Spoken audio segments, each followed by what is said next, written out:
unfold over the next few months and perhaps the next couple of years?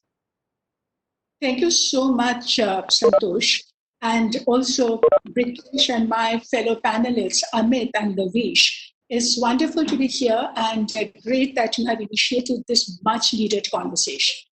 So you're absolutely right, Santosh, that these are the unprecedented and extraordinary times. And it's because of a public health emergency. And because of that, when we look around us and see the clean air and empty roads, it's so surreal. And we had never anticipated a disruption of this scale. And in this now, what is coming out so sharply is the role of traffic, which is so visible now.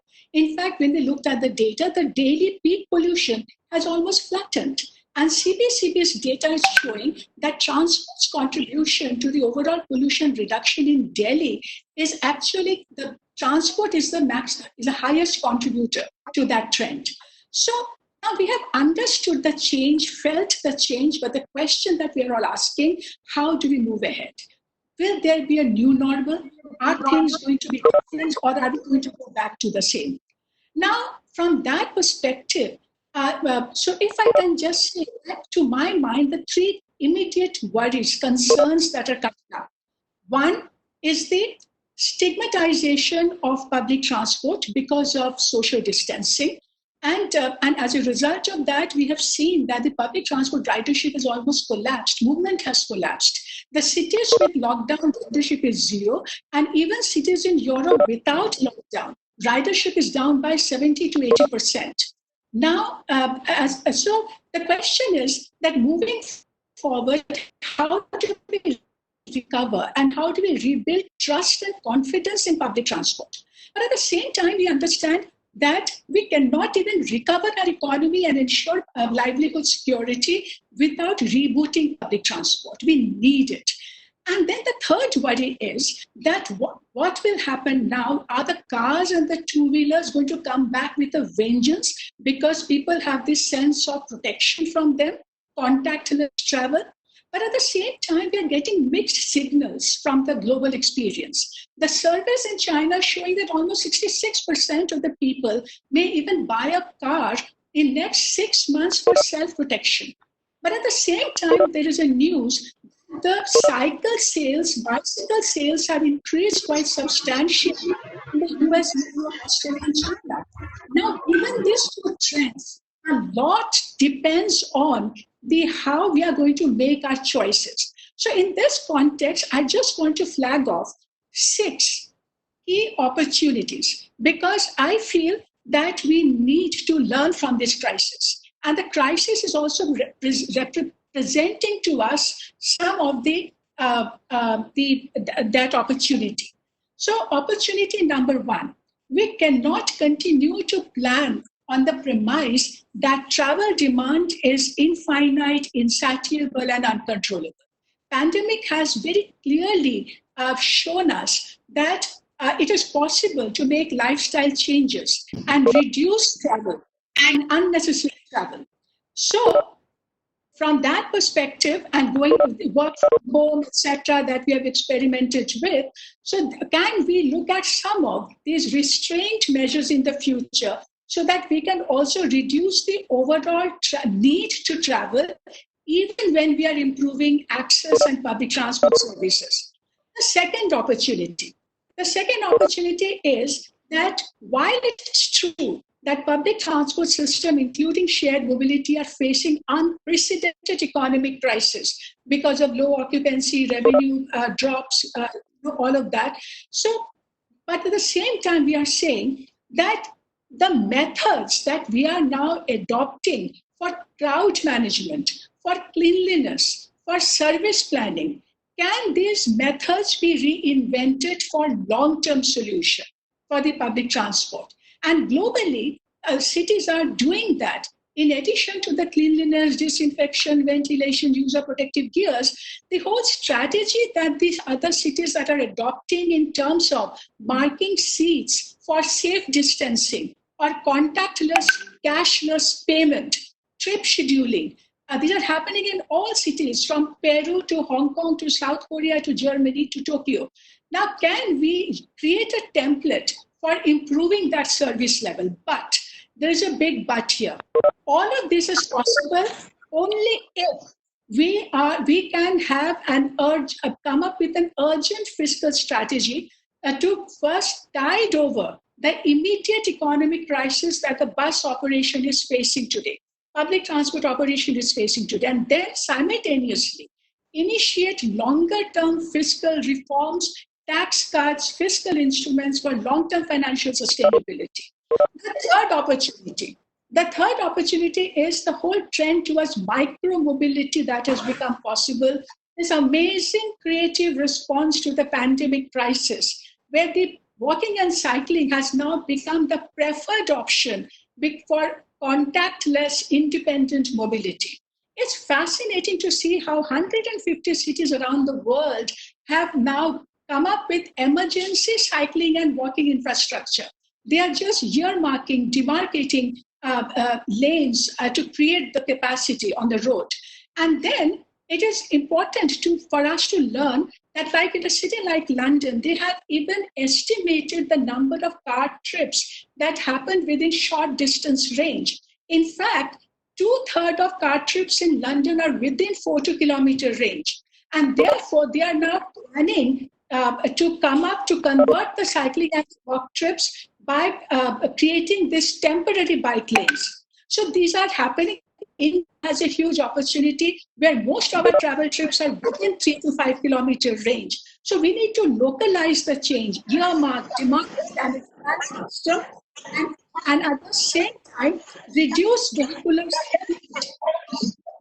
Now, the other opportunity that we are looking at which is very interesting, and I think pandemic has again rediscovered the value of the small systems, the paratransit, and because of their affordability, flexibility, ability to connect different neighborhoods. So that's where we need to look at them and how we can do efficient deployment, because they are going to be filling that deficit in public transport service, especially in small towns. And then the fifth opportunity is the Green Deal for recovery. And that's where we are looking at, because now all the stimulus packages that are going to come in, globally right now, even though a lot of stimulus has come for different parts of the industry, but we have still not seen much sharp package even for the automobile industry as of now. But we know that in Delhi, in India, there's a lot of interest in the scrappage policy as a stimulus. But this is something that we will really have to relook, and we have to look at and inform that process to ensure that we get a stimulus package that will speed up our transitions towards, for instance, electric vehicles, mobility reforms, and so forth. But there is a concern here as well, because even though during the pandemic, and that is commendable, that India has still implemented and gone ahead with the BS6 emission standards. But there might be worries around that whether there's going to be pushback to implementation of the fuel economy standards next year and the post-2023 reform package of BS6. So that's something we have to be on lookout for. And my final opportunity the sixth opportunity that I really want to flag off is a very interesting opportunity that is emerging because of digitization during pandemic. And this, because of this whole creation of the digital platform, we are going to generate mobility data on a massive scale. And therefore, there is an opportunity and a need for a policy to integrate that data from different service providers, from different platforms, so that we can design journey plans and also the integrated platform to improve journey plans and deploy services according to the demand and so forth. So we have to capitalize on that data management and data generation to move forward. And therefore, to end my point, I just want to highlight that finally, we are all in it together, all the countries, and we are all desperate for solutions. We will have to look what other cities globally are doing and learn from that, because we have to keep in mind that the solutions that are coming for pandemic will also give us a long-term solution for climate change and dirty air and killer air. So the pandemic has already put us on a different track, and we will have to stay on that track. And we have to keep in mind that the cost of not doing this will cost us considerably more than the cost of doing it. I think that's the powerful and the key message that I would like to leave you with at this moment. And I will be happy, to flesh out some of these as the Thank you so conversation much, progresses. Anumita. Thanks, Anumita. That was a comprehensive overview of both the main concerns that we face right now, as well as a whole bunch of opportunities that are potentially on the table. And we'll certainly dig deeper into this as the conversation goes. May I now invite Amit Bhatt, the Executive Director, Integrated Transport at WRI, to share his views on this issue. Amit, do you also believe that that this stigmatization that's likely on public transport, and if that is the case, then what are the different ways we can do to make it safer, sort of tide over this problem and not sort of fall back on relying on increased private transport? Amin. Sure, Santosh. Can you hear me clearly? Yes, we can. Loud and clear. Yes. So basically, I wanted to share with you is that, and I just share my slide so that it is easy to kind of follow, is that so two words we've come to know in this pandemic. One is the social distancing, and I think right from WHO to leading healthcare organizations around the world have been advocating social distancing as a measure to kind of contain pandemic spread. And the other word we have heard is the lockdown. And again, these are two strategies which we have seen kind of being followed across the world, or most part of the world, as a way to contain this pandemic, which unfortunately till now has no cure. Now, when you bring these two concepts into transit use, you see something like this, where the red line that you see is from India, and then you have lines from Southeast Asia, New York, London, Singapore as well. The point I'm trying to make is a massive drop in ridership. 70, 75%, 80%. So you see that band, anywhere between 60 to 80% has been the drop in ridership from public transport across the world. And the reason why it is not hard to understand is the fact that once you bring the lockdown, what lockdown does is massively reduces the demand for mobility. And then once you bring social distancing into it, whatever limited service you are operating, people are avoiding because of the fear of getting contamination. Now, with these two things, the question for us is that can everybody travel in their own protective environment? So can everyone use a car as a method of transport? And while some of the literature or some of the articles that you see have been really furiously advocating why India should use personal mobility, this is the census data from 2011. And if you see, car constitute only 3% of our trips. 30% Indians don't travel to work because they live in very close proximity. And then 23% are walking, 23% are cycling. And inherently, these two modes can be a kind of customized to social distancing with slight tweak in the policy. The other important thing is two-wheelers. And then you have public transport. And if you kind of add buses, train, and informal transport, we are looking at 17, 18% of our overall workforce using shared mode of transport. Now, if you are thinking people can move with cars in a city only, it's not possible technologically because we don't have space to accommodate cars, and it is not possible financially because not everyone can afford cars. So this whole notion of people switching into their individual cubicles to avoid the pandemic is just not going to happen. It's not even possible. So that was point number one. Point number two is, even let's say if you want to move to that argument, then we are looking at this scenario where you are going back to the most polluted cities around the world.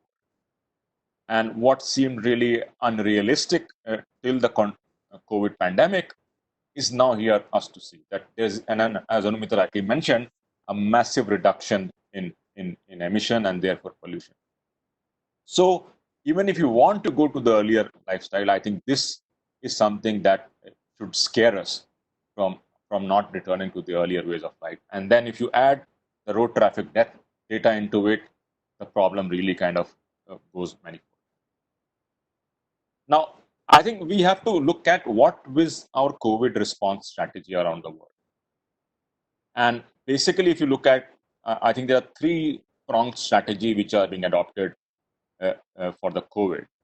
One, lockdown, as we have seen or as we are seeing. Second phase is the recovery phase, where we are gradually opening up. And then the third phase is the new normal.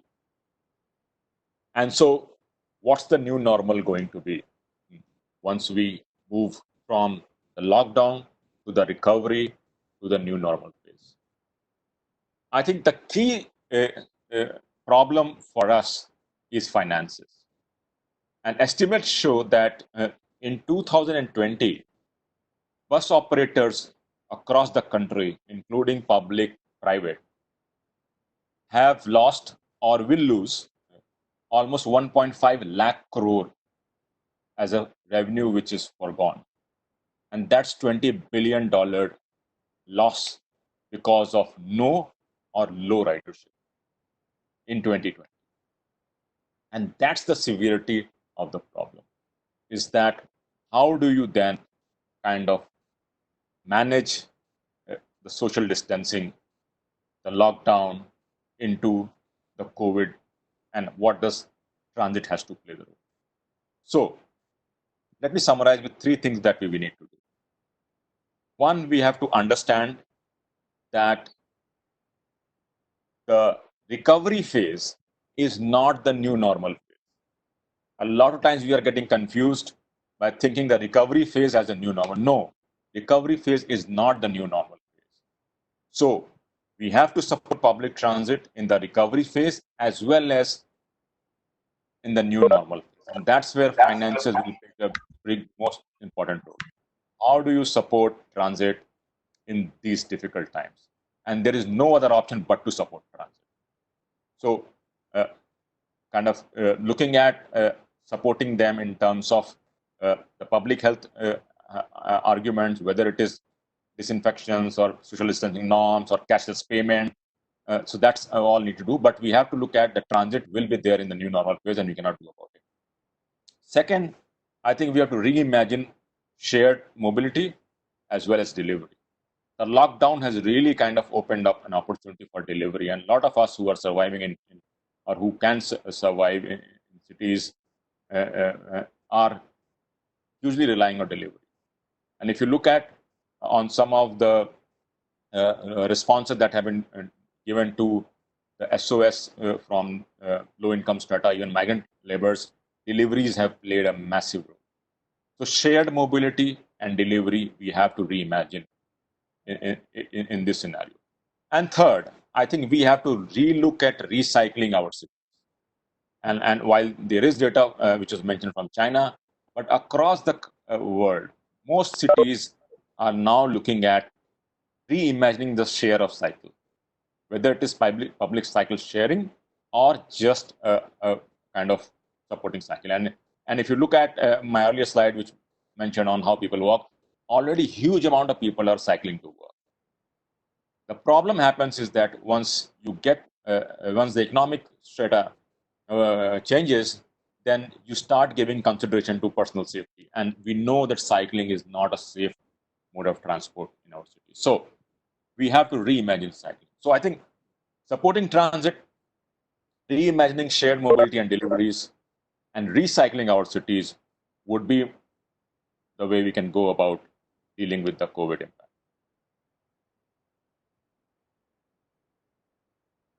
Thank you so much, Amit. The point you made on distinguishing between the recovery phase and the new normal phase is really well taken. And that's a nice framework to think through the next year or two. May I now request Pravesh Biyani He is associate professor at IIIT Delhi, to sort of share his views. Pravesh, do you think that that this provides an opportunity for us to relook at, uh, at public transit needs, relook at parking policy, and so forth? What are the main opportunities that are in front of us right now, and what are the main issues that you're concerned about, Pravesh? Thank you. Thank you, Harish. I hope I'm audible. Yes, yes. Okay, great. So, yeah, I mean, what Anumita and Amit really, elaborated very well is the opportunities that we have, and we should never let a crisis go waste and convert the opportunities that come our way to make sure that we learn our lessons.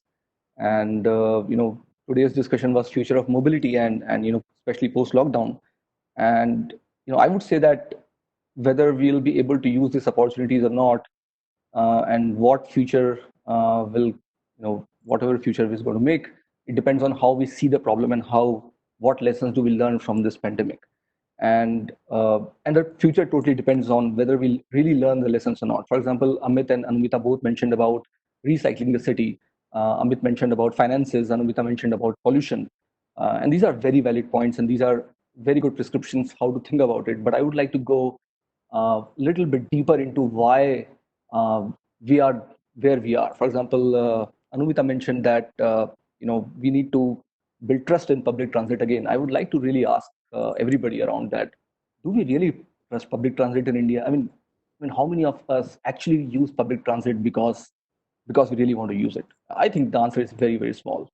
Maybe like few percent, 10% people. People like Amit and me and Anumita. Maybe a lot of people here, but a lot of people who use public transit actually use because they don't have an option. So I'm not sure anything is going to change for them post lockdown is over, because people have to live, people have to work, people have to earn, and we're talking about most poor folks here, who use buses. For example, the surveys we conducted, and I'm slightly digressing here. The survey we conducted in buses in Delhi, in DIMS buses, cluster buses, orange buses that you see, most people have income less than 15,000 rupees a month. I don't think they're going to change anything. They're just going to go on with their lives as if nothing has happened because they have to live. So I think the main lesson that I would draw from this COVID pandemic is to bring back the focus of mobility in people, and not on roads and vehicles. We talk a lot about roads and EVs, for example, as if EVs are going to solve a lot of problems. I see a lot of folks mention here, blue and green deal, etc., right? I mean, we have to talk about people here. We have to understand that it's about mobility is about people and not about vehicles. And I think this is the first lesson that we have to learn. And I would like to start with an essay, quoting an essay by Mark Anderson. Mark Anderson is a very prominent US venture capitalist, and he wrote about the pandemic crisis in US that, look, these hospitals and the ICU beds and medical equipments and eye mask, face mask, these are all not rocket sciences. They are easy problems to solve. Yet the Americans and the Western world did not choose to solve them, did not choose to build systems. They knew this pandemic was going to come. And I think this is the first lesson that we have to learn. We know what's going to come for us. Do whether we build systems that then solves problems that Amit and Anumata mentioned, is important. Because if we don't build those systems, we can talk about opportunities and nothing is going to happen. For example, Anumita's point about air pollution, I don't disagree with her, nor do I agree with her, because I don't have a data to prove whether the pollution came low because of the vehicles. Maybe it's because of the industries, maybe it's because of the diesel vehicles. How do I know whether it's because of cars that the pollution came down? I mean, we have no systems in place even to understand simple stuff. Do we have systems to place to understand how much debt the bus operators actually undergo? Do we even understand the implication of taxation on bus operators? I mean, how do we decide a deal for them? We have no system in place. It's all over the place. How do we understand, for example, post pandemic, if you want to start running transit services in Delhi? I mean, we don't even know how many people go from A to B right now. We have no clue. I mean, we are simply, grappling in the dark. So my point is that the biggest lesson that we have to learn is to build technological/social systems that actually underline all the problems that we can solve through this system. So I'm saying that this is an opportunity for us to build the city, build the country for us in terms of mobility. And finally, I want to make a really important point, at least personally. I mean, the number of road deaths that we saved during Corona lockdown is actually more than the number of people, or maybe comparable to the number of people we may have saved due to lockdown. I mean, we lose like 150,000 people a year just on road deaths. I want to really make sure that we understand that this Corona pandemic crisis, actually we extend this crisis to even road deaths, and we make systems. We are very serious about Corona. We have locked down the whole country. Are we going to lock down all the roads, all the transit, because every vehicle on the road, because 1.5 lakh people die every year and 10 lakh people get seriously injured? I'm sure we are not going to do that. So I really hope that the focus, just like right now our focus is on saving lives, I really hope that we learn from this and we continue to focus on saving lives. We build systems that save lives. We build systems that work for poor, and not worry about vehicles and roads, worry about public transit, worry about people. And I think this is the biggest lesson I would learn: to build systems that actually solve the problem of mobility for people and not for vehicles. Thanks. Thank you, Pravesh. That was a lovely point that you made about multiple lovely points there. But I think the point on number of road deaths averted during the lockdown is really well taken, and also this point that we need to be building systems that take into account health and safety. Sort of perhaps start focusing on that. But if I may push you. Uh, you're right in saying that the number of people who opt to use public transport because they trust in it, or they prefer to do so, is a tiny number. But I really, what I'm worried about is that even if there is a tiny sliver that has so far been using public transport but has the option of purchasing a private vehicle, will they choose to do that now? Because you're right that there is a large segment that will continue to use buses because they don't have an option. But even if a relatively small fraction chooses to move to private vehicles, you could effectively see them getting locked into it, and sort of that takes us in the wrong direction. So that's one thing that I wanted you to respond to. The second is, in the next, let's say, 6 months during this period of recovery, what are the kinds of steps that you would like to see in terms of building these systems? So you're right. I'm not denying that a lot of people will shift to two-wheelers and three-wheelers. And as Amit had a very nice slide on that. That a lot of people most people actually use either cycles or walking, and a lot of them public transit. So I'm saying that we have to decide whether we worry about the 10% or 5% who may shift, or we worry about the remaining 90% who actually, and build systems so that they don't shift. For example, pedestrian paths. I mean, you can go to the streets right now, all the footpaths are empty. So this argument given by everybody that, footpaths can never be empty is already gone for a toss. Will we make sure that these footpaths are still available, and really see if people still use, for example, Anumita mentioned a very nice statistic from London that a lot of car trips were actually small trips. So maybe, for all we know, people will actually switch to footpaths than buying two-wheelers if we actually have more better footpaths and cycling lanes. So I'm just saying that let's worry about fundamentals and not get into. I mean, of course, it's important to understand a short-term problem and we have to recover from there. But I'm saying that this is the time to now worry about fundamentals, and the fundamentals are, as everybody mentioned, footpaths, cycling lanes, and public transit. Rest is just diversion, and rest is just noise.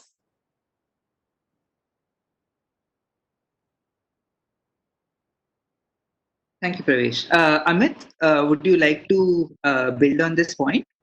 And once again, I guess my question is, what would you like to see happen through the recovery period so that we begin this process of this shift? I tend to be quite cynical in terms of how much things actually change. In the sense, if there was actually any kind of priority being accorded to footpaths, to cycle lanes, and so on, we would not quite be in the place where we are right now. So, to sort of operationalize this shift, as it were, what are the kinds of things that you'd like to see? Amit?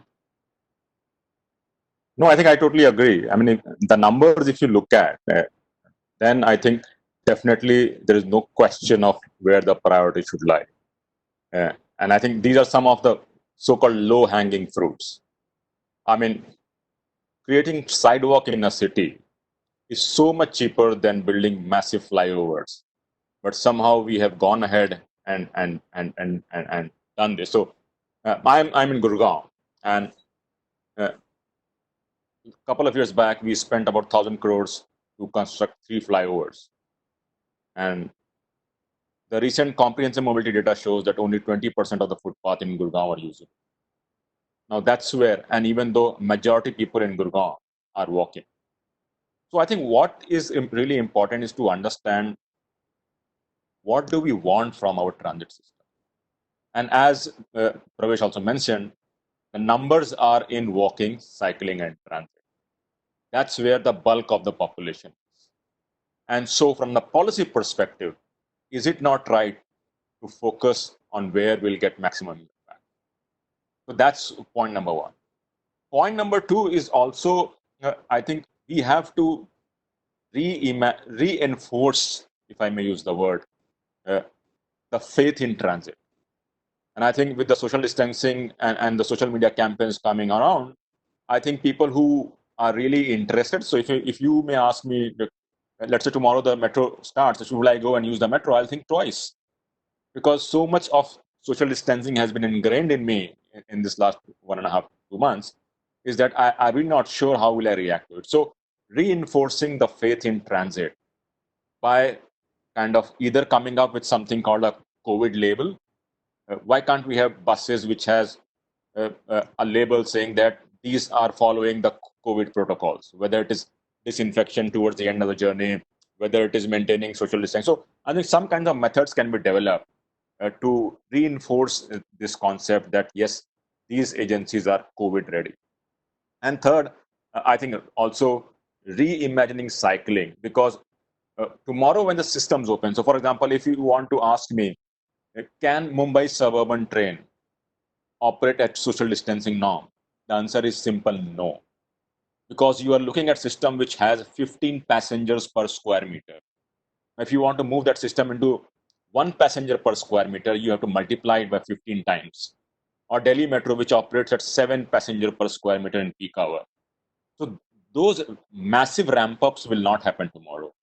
But what the cycling will do is that bulk of our trips, in fact, more than 50% of trips in our cities are less than 5 kilometers.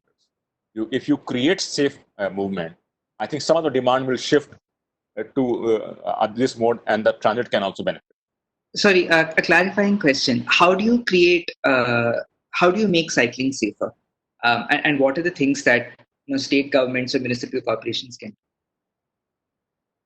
So there are two ways to do it. If so, cities, wide roads in the city, and if you look at right now, most of the roads are empty, which means you can place cones, you can place barricades, you can place flower pots, whatever. Some kind of physical segregation between the lane for cars and the lane for cycling. And that's not that easy. We have used something called tactical urbanism around the world to do this pop-up or DIY kind of urbanism. And that can be done very easily. It won't take much money. So that's number one. And number two is where you don't have enough width on streets, that's where you slow down all the traffic so that it becomes a shared street where cars even cannot accelerate beyond safe limit, and everyone then in a way. So that's the two ways you can do it. Wonderful. That was really helpful. Thanks, Amit. Anumita, you raised this point on sort of the fiscal helping the transport corporations out right now because they're going through a difficult time financially, and the need for these fiscal reforms for longer term financial sustainability. You also mentioned about the Green Deal for recovery, and so I wonder if you know everybody keeps talking about an economic stimulus. There is going to be some version of it that's going to be out there. How green it is going to be is entirely unknown at the moment. But if it were to be green in terms of mobility, what are the ways in which these funds could be channelized well?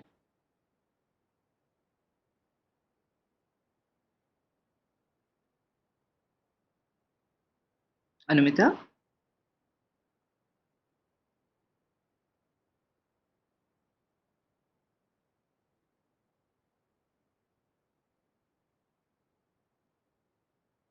I think she's unable to hear us, or we've lost her. We'll Can you check hear back me? on. Yeah. Yes, we can. Yeah.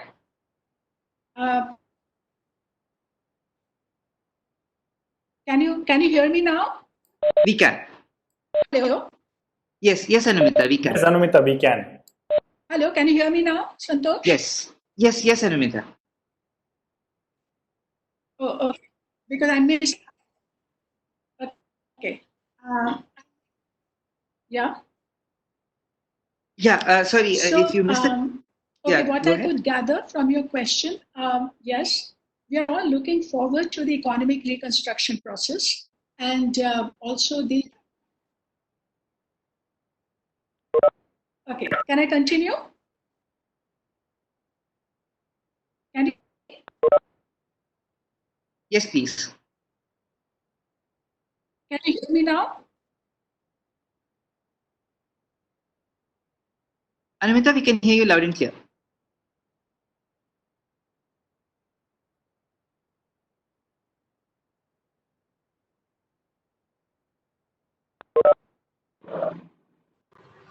I think she's on mute.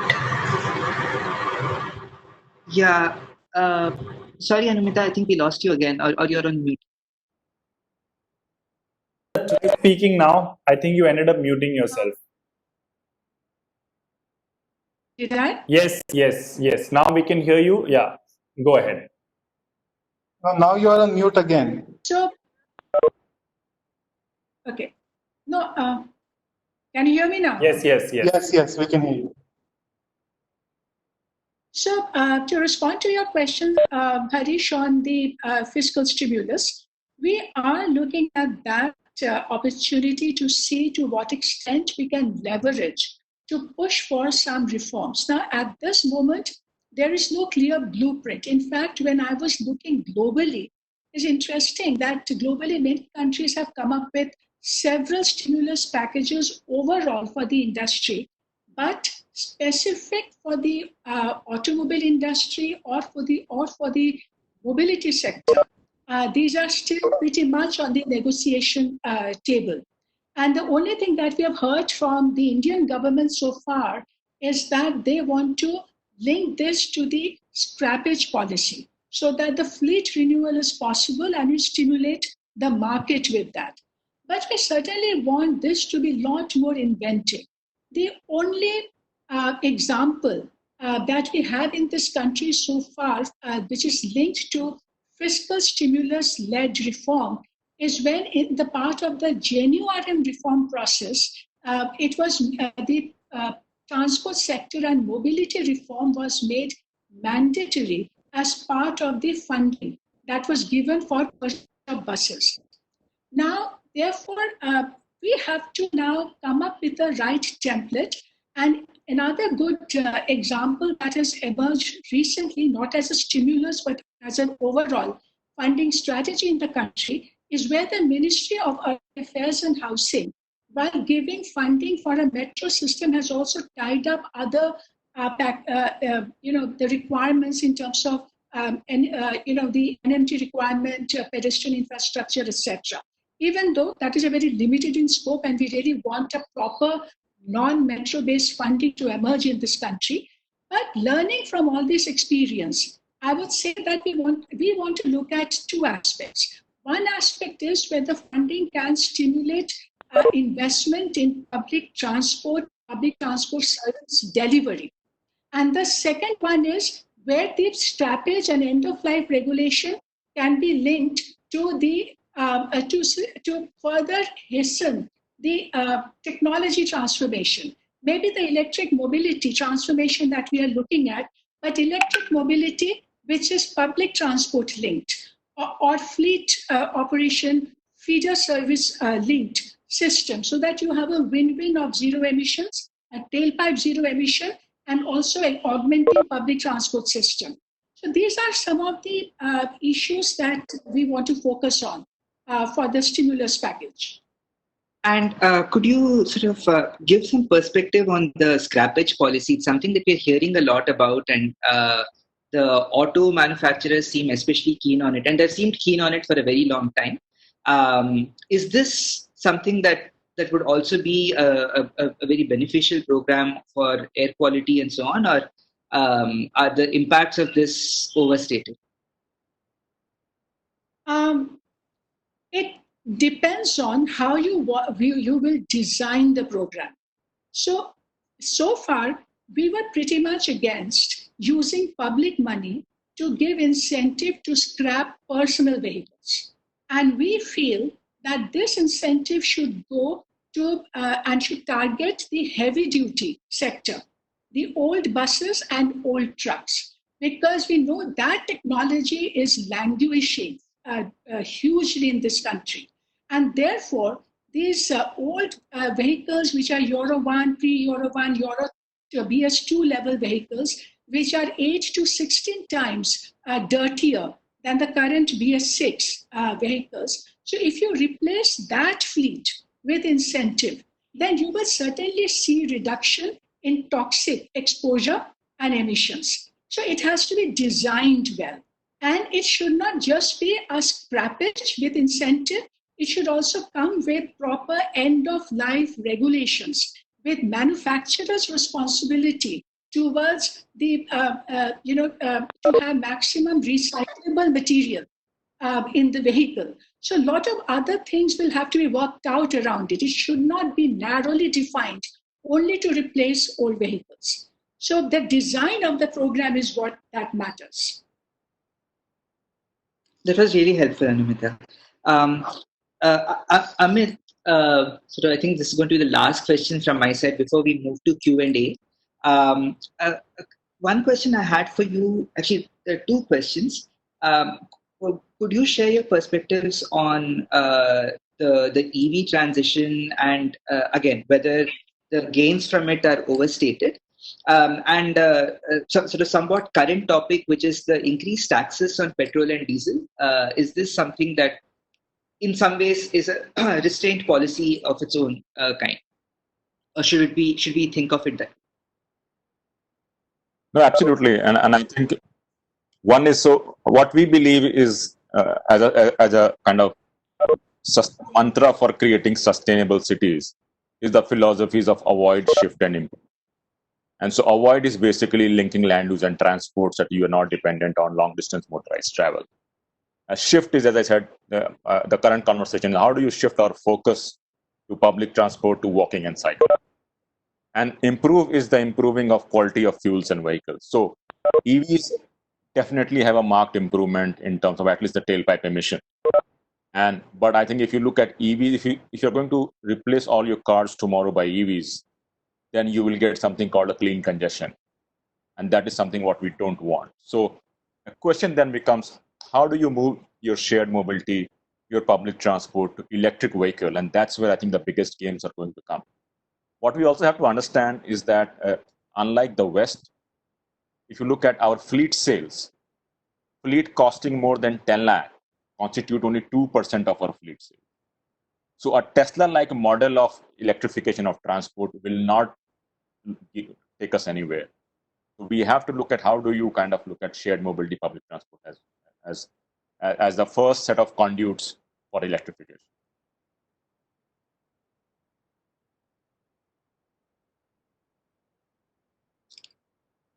Thanks, Amit. Pravesh, you want to chime in? I know you feel quite strongly about EVs and how we tend to sort of talk about it perhaps more than ideal. Yeah, I mean, I'm not saying EVs are bad. I'm just saying that when you have to stop thinking about vehicles and start thinking about people. So, for example, just to illustrate a very simple example, maybe having 500 efficiently running buses in a city, for example, say Nagpur, okay, which really cater to more population, then worrying about whether we should have 3,000 EVs that will not cater to the same population is more important. So I'm saying that fundamentally you have to build, transit that eventually solve the problem of mobility.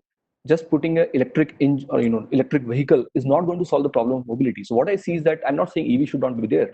Fantastic, EVs are great, they should be there. I'm just saying that the priority, and as Amit mentioned, the priority should be first to build ride system and then replace the engine with electric engine or whatever that. And my worry is that we tend to talk about the later way more than the prior former. That's all. Makes sense. Thanks, Pravesh. I think we've got lots of questions from the participants. And so may I request Brikesh to pose these questions to the panelists? Thanks. Thank you so much, Santosh, for some fantastic moderation. And thanks, Amit, Anumita, and Pravesh for your insights. That actually sets the tone for the next 45 minutes. We've got a lot of time and we've got some fabulous questions. Before I begin with the question, I'm just going to announce once again that we'll be able to take some questions live, but do post your questions in the chat window. And I'd also like to encourage some of the panelists, if you would like to directly address the question in the chat, feel free to do so. I am going to request only the person who is basically posing the question to speak, and then the panelists, the rest, please keep your mics muted.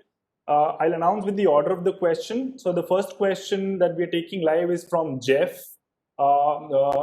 I'm sorry, Jeff. It's from Shashank, followed by Jeff, and the third is Ashwini. Jeff, over to you. Please ask your question.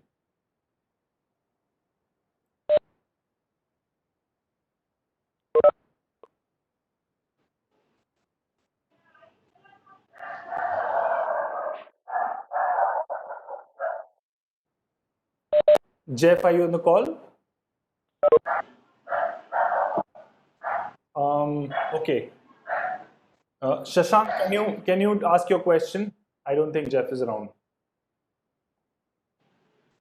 Shashank?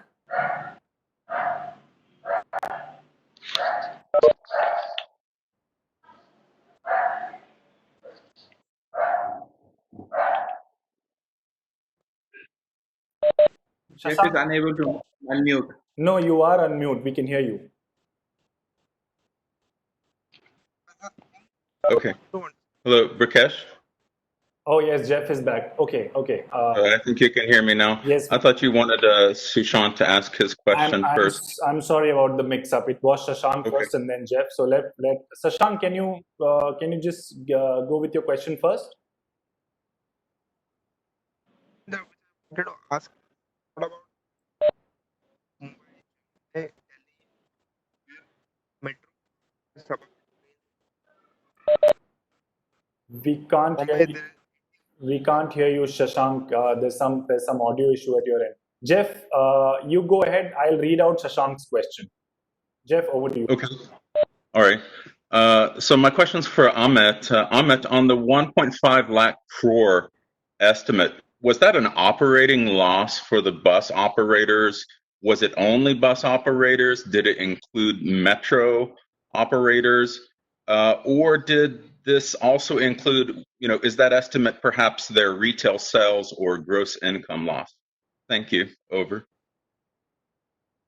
Yeah, Jeff. So this is basically a very crude of the mark calculation, which we had with some discussion with bus operators. It's basically the money which they have foregone due to one, no operation or limited operation in the lockdown phase, and they have projected some kind of lifting up of the restriction, but that will also have an impact on their revenue. So it's basically a revenue foregone for 2020. It includes public buses as well as private buses together. And again, it's a very rough calculation with all the 1.6 million buses that we have in India.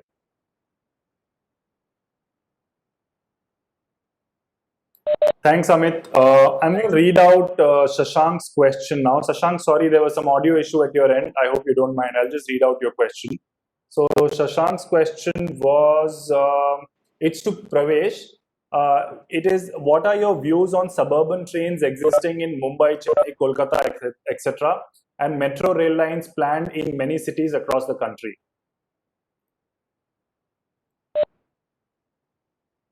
So, I mean, I don't get what is the what is the meaning of my views. I'm assuming that he's asking whether they are good or not.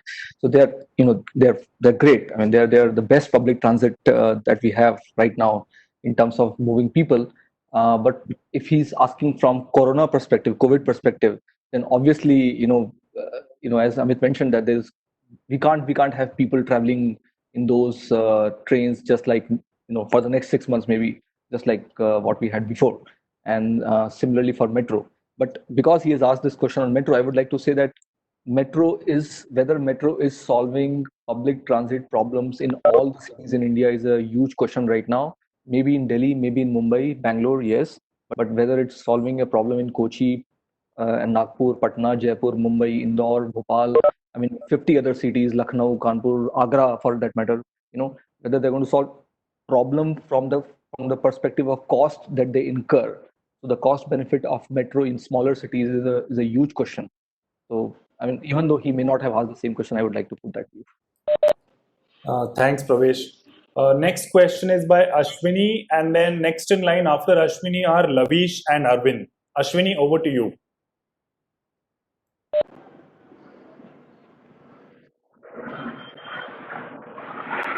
Hello, can you hear me?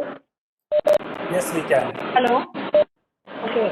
So my question is to the panelists in general, as in mainly to Pravesh and Amit, because we have been talking about the car rides and cycling tracks, and I mean that all has been going on for a while.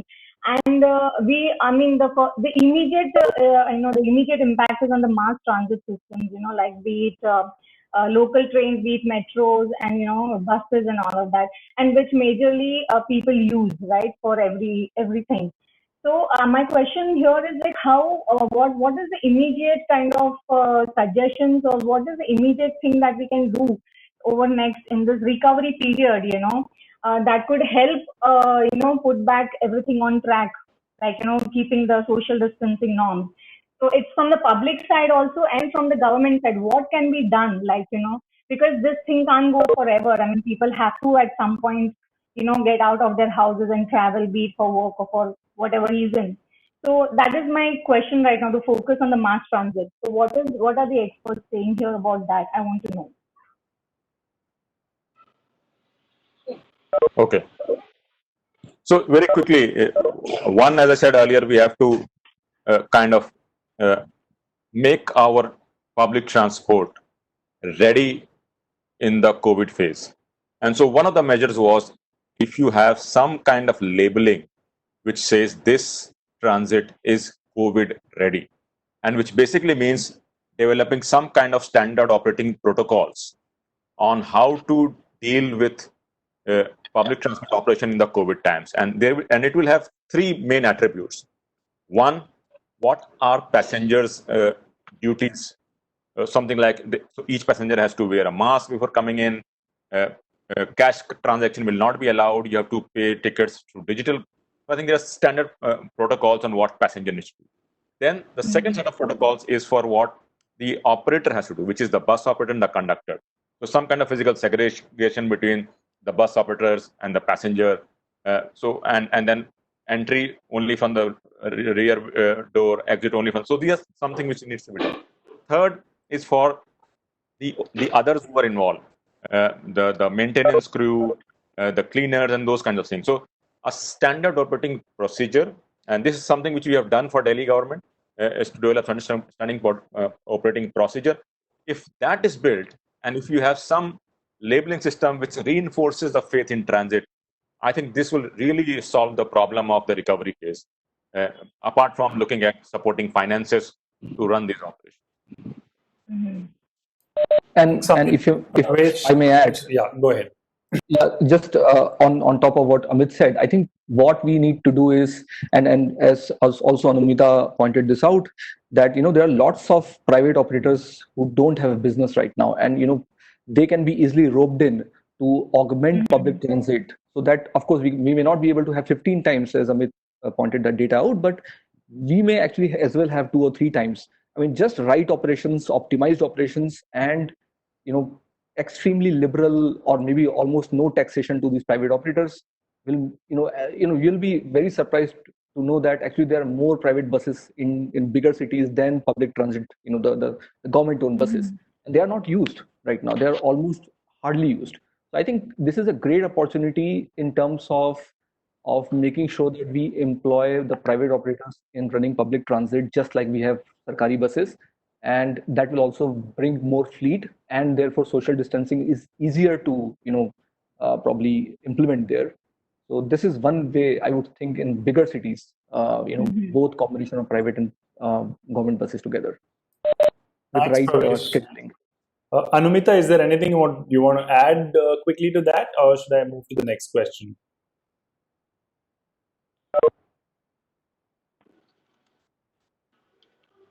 Thank you for the response.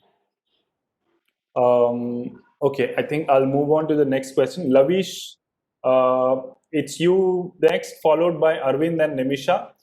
There are some questions like Jeff and Arvind. There are some repeat questions by you, but I'm sorry, I'm actually making sure that everyone gets to ask a question. So I'm not taking your repeat questions, but they'll be a part of the document which will be shared with the panelists and the rest of the team. Hope you guys don't mind. Lavish, over to you, followed by Arvind and then Nimisha. So I have, there's this one issue related to urban planning, which I'm bringing in here. And of course, mobility and planning go together. Now, instead of thinking of only mobility as at least some people have been thinking of, what if I started to think more and more about mixed neighborhoods, mixed use neighborhoods, or for that matter, local mobility and so on. I just would like to just understand, what you think about this.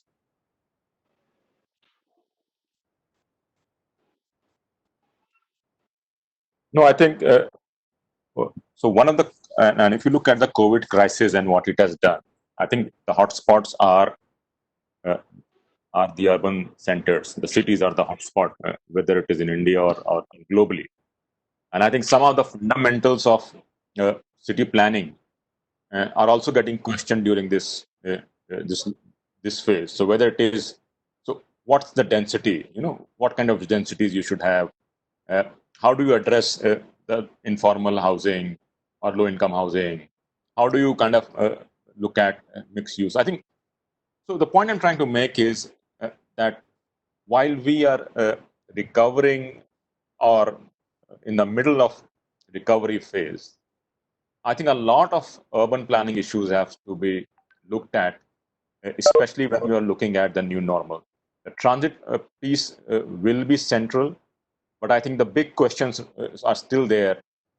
Is that how do you deal with so a large workforce that we have in our cities are migrant population, and so how do you deal with them is something which I don't think a lot of thought has been behind these things.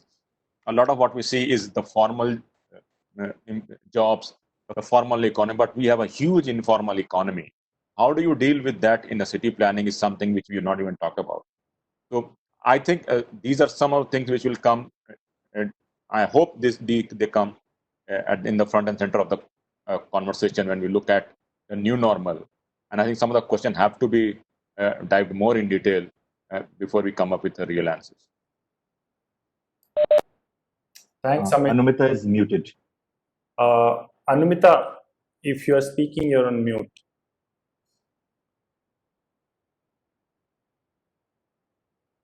Anumita, you're on mute. Okay, try now. I've unmuted you. Okay. So can you hear me now? Yes. Yeah. Okay. So yes, Lavish, that is a very important question. So going forward, when we are talking about transforming neighborhoods, transforming the urban space on a human scale, where you make it walkable, accessible, cyclable, and with easy access to public transport modes. Now, towards that objective, several policies in India have already been crafted, where the policies have asked for mixed income, high density, mixed use development. Okay, whether you take the compact city policy of the National Habitat Standard or transit oriented development policy, even though you can still further improve them, or the urban form-based code that we are now talking about, which essentially means that you will have to promote high street density, accessible, small blocks close to the transit node, walkable, cyclable. Now that we have already these principles and the policies and rules in place to a great extent, but so far we kind of ignored them. Any redevelopment project that happens in our city today, or a new development project happens, it still remains gated. It still remains without any restraint or car usage, right? It still is the old principle. But now with this pandemic and going forward, the post-pandemic, it is absolutely clear. If we want human-centric, people-centric urban growth to happen, then the basic urban form has to change. And I want to draw your attention to one point, that the pandemic has kind of created confusion between overcrowding and density. And that myth should be dispelled. Can you hear me? The density is what you can plan properly with mixed use, mixed income, and with the all kind of right urban principles. And that's the way we need to move now. Because otherwise, if we continue to increase distances, then making cycling and walking paths will not really help. So we need a combination of urban planning, changing the culture of the way we work, and do the right urban plan and provide and scale up public transport strategies. That's the way we need to move forward. Thank you, Anumita. Okay, in the interest of saving time and avoiding technical glitches, I'm going to be reading questions from people so that we don't waste time in muting, unmuting, and can you hear me? So next question is from Arvind, and the question is the need for commute likely to significantly change in the new normal with work from home, etc., with changes to the extent of need for physical mobility? Anyone can attempt that. This is to no one in particular.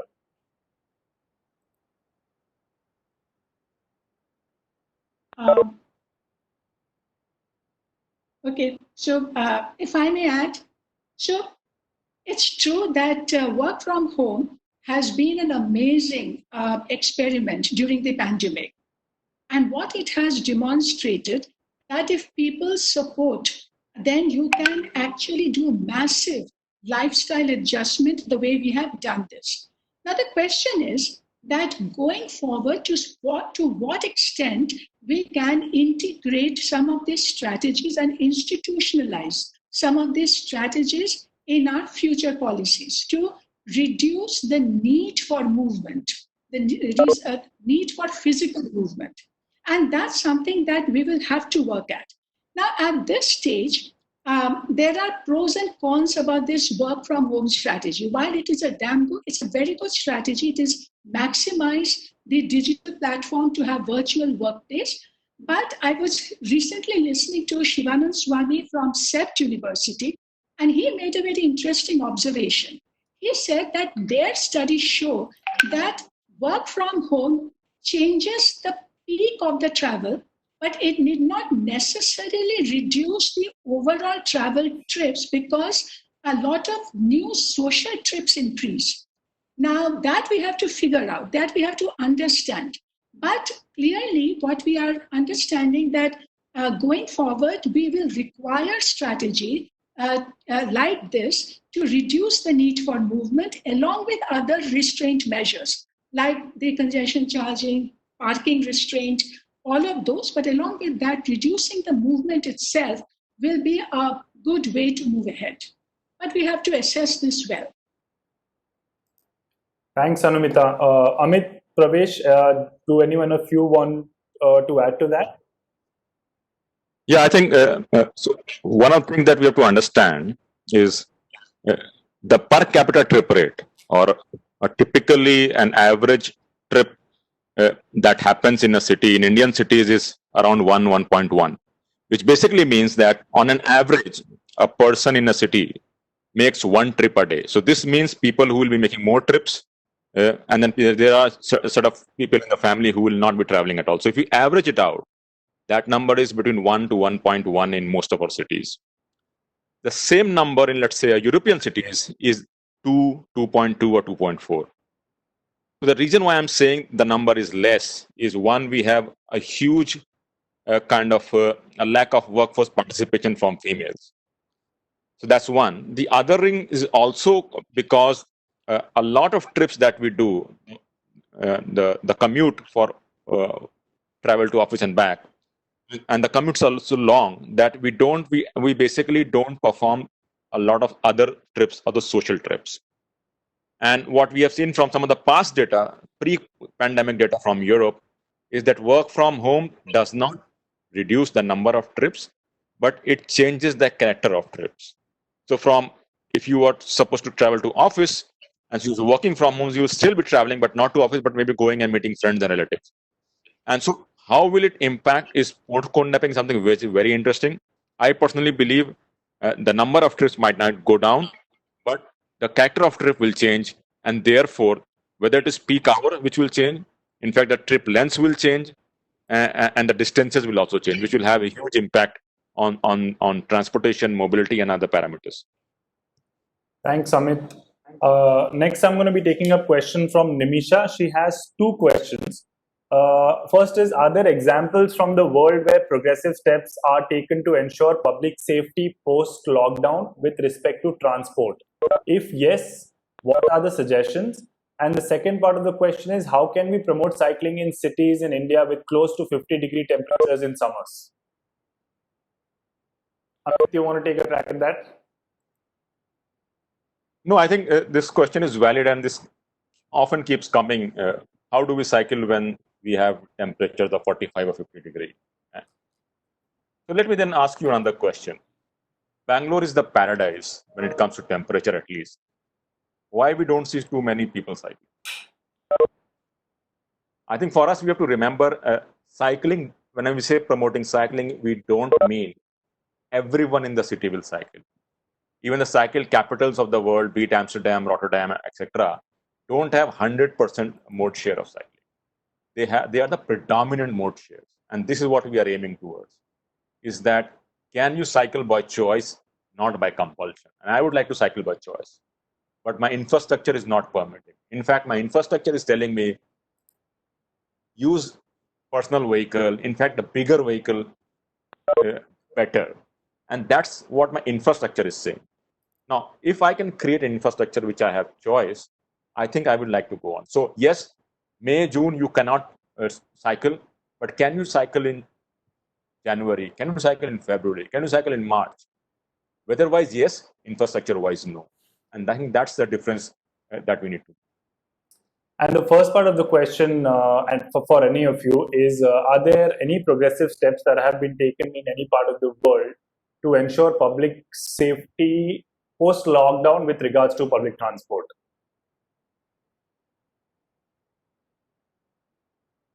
I think what we have seen from the US, a big stimulus to transit agencies. So that will definitely make transit run. I think one of the problems that we have right now is cities which have public transport, whether it is privately operated or publicly operated, have put on hold due to force majeure, which basically means you can't travel. And if you have bulk of the population who can't afford private automobiles, tomorrow when you open up the economy, even gradually, you will not have systems which will carry people. So one, we have to create some kind of financial stimulus to support public transport. And in fact, these times need even bigger stimulus, because we have to bring in social distancing. We have also as a part of public transport. So yes, cities around the world are looking at financial stimulus, and we have to look at financial stimulus to provide support. So for example, let's look at some of the recent tax on petrol and diesel which have been levied is one. But look at taxation on alcohol. Delhi, Gurgaon, they have 70% on MRP. That's not the corresponding tax on some of the other issues. So if we can create a dedicated pool for supporting transit operation, I think a lot will happen in our. So, Vikesh, can I just add one point? Yes, go ahead. Rather, actually, a question for other panelists and everybody who knows these numbers, I think public transit is such a loss making thing already, that whenever, even when there's normal times, no pandemic, etc., it is actually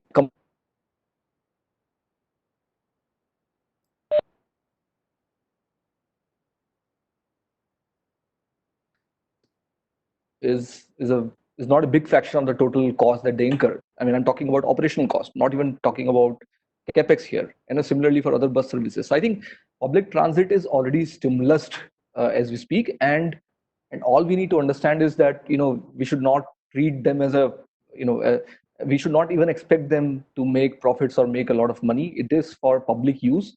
So talking about stimulus as if it's a business is, to me, it's even certain sense not the right way to look at things.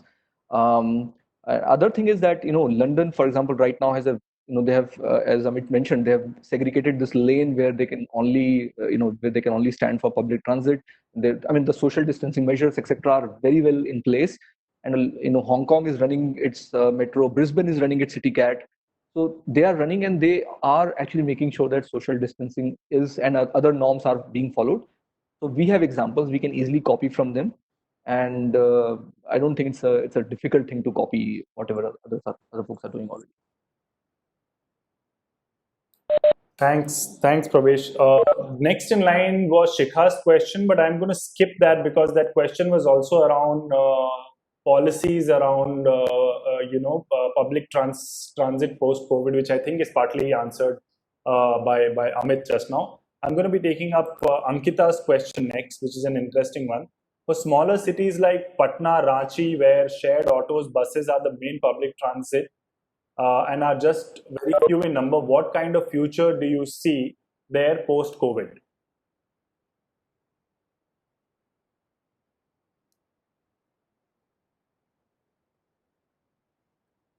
Can I take this? Sure. I'm more worried about these operators getting bankrupt, while we are in COVID than post-COVID. So I don't think nothing is going to change after COVID. Things there'll be some changes, but I'm more worried about whether they're going to survive this pandemic in terms of economic cost or not. I don't know what others feel about it. Anumita?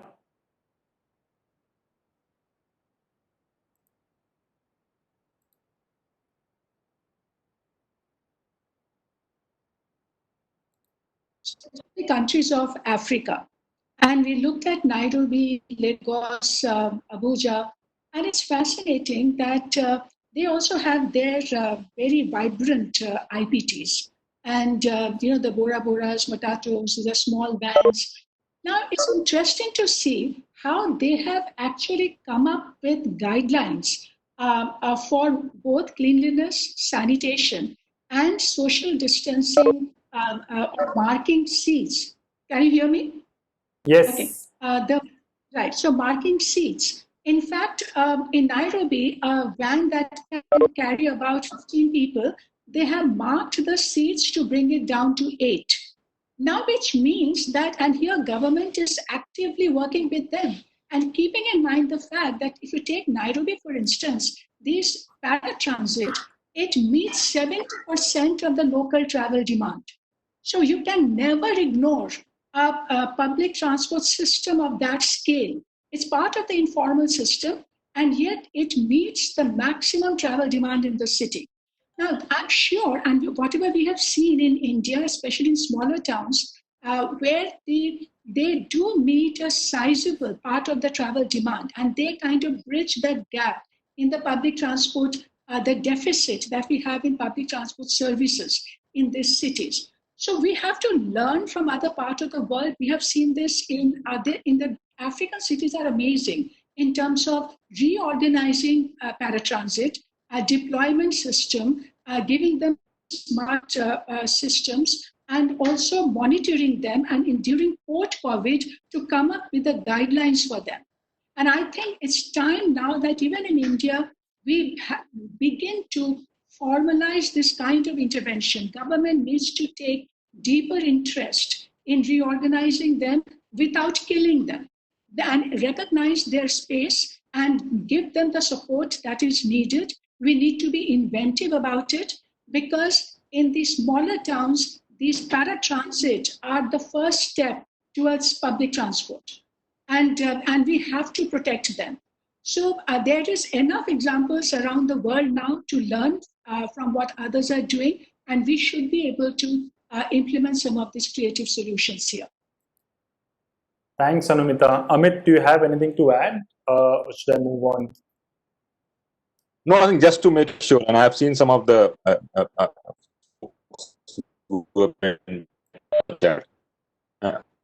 what we are so we are not saying copy from the West. That definitely will not work because our context is different. But what we are saying is learn from some of the other countries what they have done, and there's no harm in learning.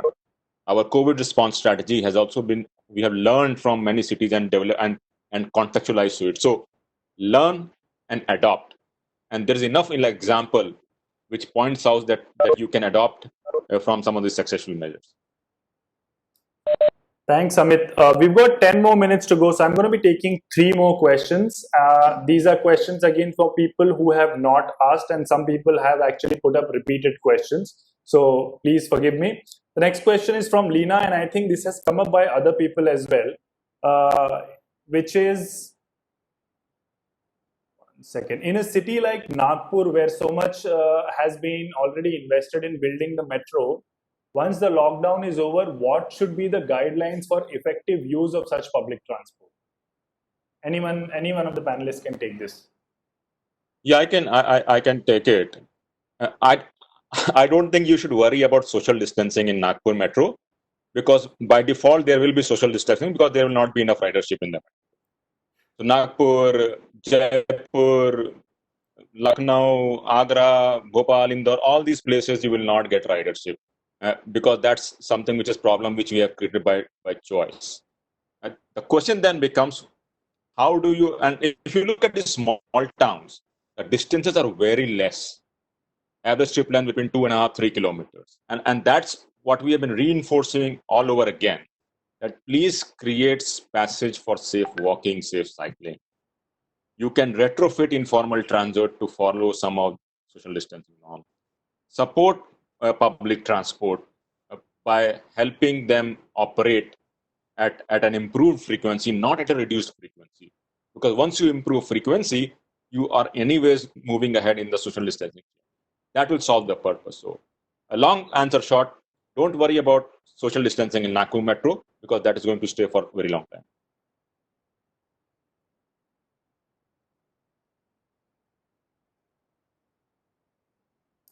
Thanks, Amit.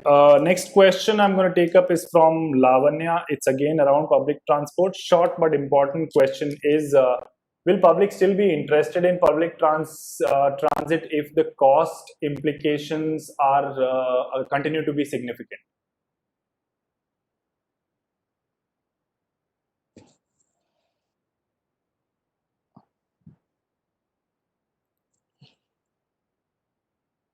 Anumita, you are on mute. Just give me a moment. Let me unmute. Yeah, Anumita, go ahead now. Okay. So, so let me say that, this reconstruction of public transport that we are talking about, this we know is going to cost us a huge amount of money. It is just not, yes, COVID is adding to that cost burden, but even the earlier estimates that government has made, that the kind of money that is needed to provide convenient, reliable, efficient transport system and services to everyone, that figure is humongous. But even after knowing that figure, what we have never done enough is to find the right fiscal strategies and fiscal instruments to deal with the problem.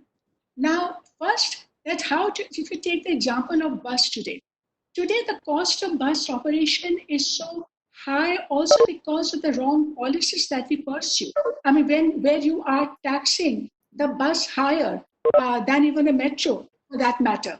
Now, so we need now a massive rationalization and framing of fiscal strategy, which is going to not only help to reduce the overall cost burden on the transit system and the feeder system and paratransit systems, at the same time, we also need to come up with the right fiscal instruments that will help us to mobilize resources much beyond what fare box can give you.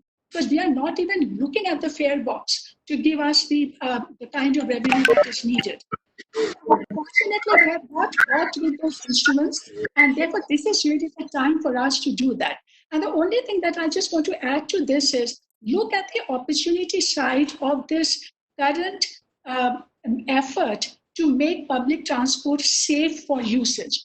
So all these efforts that are now going to be made to reduce overcrowding, to make our buses clean, etc. I mean, they are actually giving you the method for the future to make your systems attractive.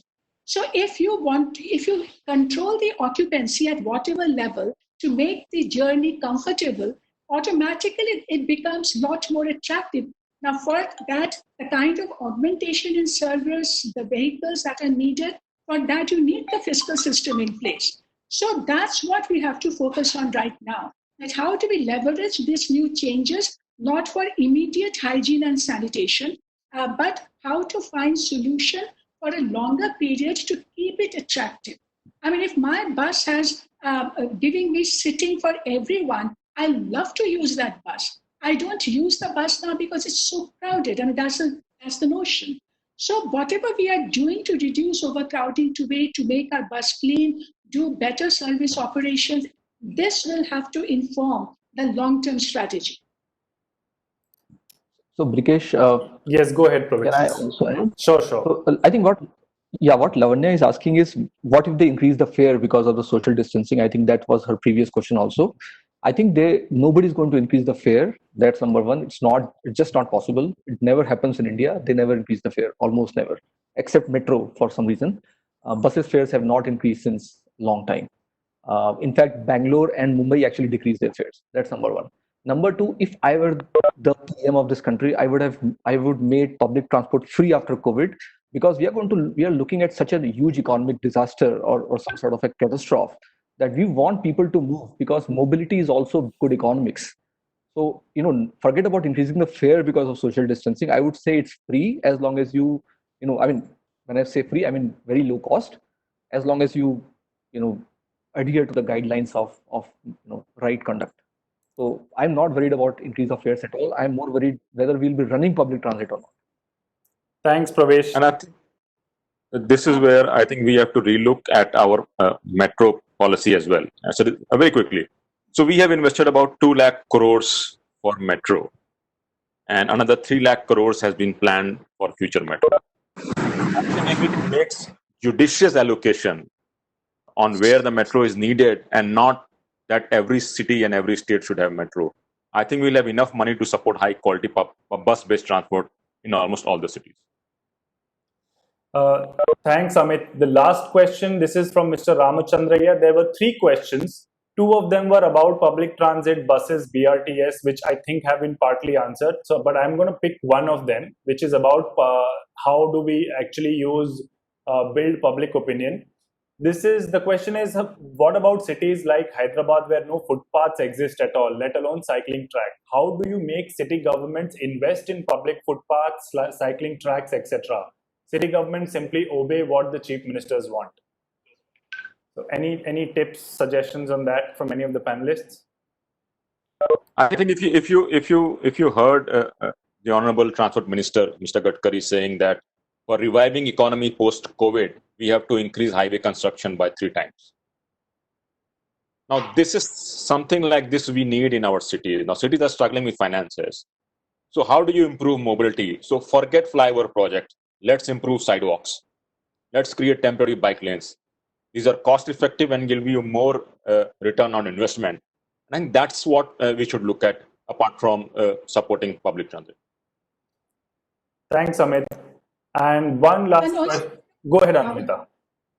I just want to add to that is that, the pandemic, and right now that the roads are empty and the sky is blue, all of this have made people aware of the merit and the benefit of, everything that we are asking for today, that you need people-centric mobility. And that's the way you can sustain your air quality mobility gains, you can reduce congestion, you can reduce exposure. Now, because people have understood this, seen this, experienced this actually creates a social capital and a political capital in the city, that going forward, when these investment decisions will be taken, I'm hoping that this experience will help us to build better public support for those choices. Because earlier we were only asking for it, but we could never change politics around it.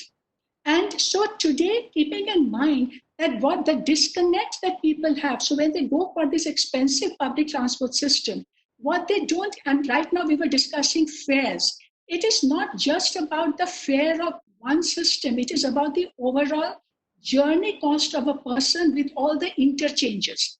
And when we looked at the journey cost in a city like Delhi, we realized that 35% of Delhiites cannot afford any public transport system.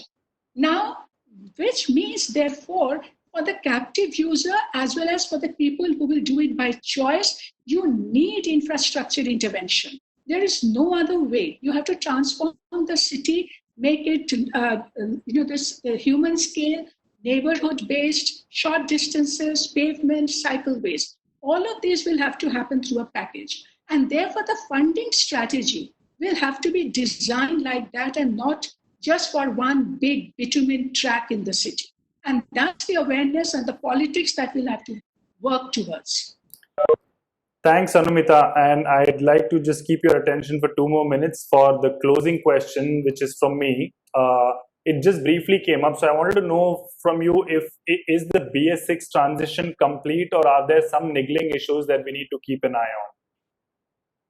So one good thing that has happened, that pandemic did not delay the final implementation of BS6 as on 1st April 2020, except for a very small margin that was given by the court, that some of the, about 30% of the old BS6 stock can be sold by 31st May. That's it.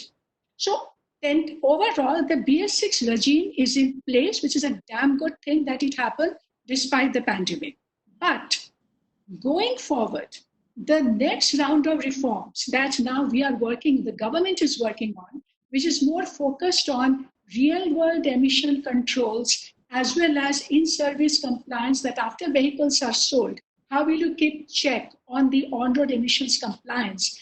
Those regulations which are supposed to come into effect from 2023 onwards, and they're working on right now, as well as the next round of fuel economy standards for cars, which is supposed to get implemented in 2021. Now, here the question marks are coming up, whether there will be pressure to delay this. And that's where we need to be on alert, because in any case, the fuel economy standards in India are very weak. And if you further dilute and weaken that, then it will really have a huge energy penalty. It will further delay your EV transition. So these are some of the ifs and buts for the future. But I hope that with everything around, we will be able to build sufficient public and political energy to stop that pushback. Thank you so much, Anumita. And with this, we come to the close of this webinar. Just 2 minutes over time. So fabulous moderation by Santosh. And thanks again, Amit, Anumita, and Pravesh for sharing your insights. I'm sure it was extremely valuable for a lot of us who don't know much about these issues. We will be sharing the recording of this webinar, including the chat transcript after cleaning it up. So folks on the call who had not RSVP'd Ishani, please do that to her so that you can receive the chat as well as the recording. I'm just sharing her email in the chat box, and thanks again. I am closing the recording. Thank you so much. Now. Thanks. Thank you. Thank you.